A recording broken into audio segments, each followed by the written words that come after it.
This VocBench training session covers the functionalities of importing and exporting data from VocBench.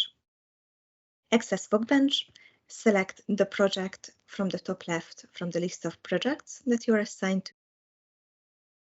Next to this field, still on the top left, you can see the Global Data Management button. If you expand it, you can see a series of tools that are available. And now we are going to see the load data and the export data function.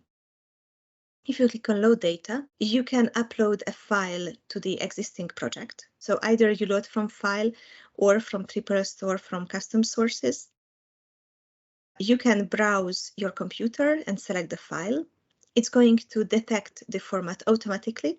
Normally, you don't have to apply any other settings. You can just submit, click on the submit button on the bottom right. And there is one more functionality that you can select or unselect, is to implicitly validate the loaded data. If you would like to check the data beforehand, then just deselect it. And if you would like to validate immediately after the import, just tick this button. And then click on submit and the data will be uploaded to the project.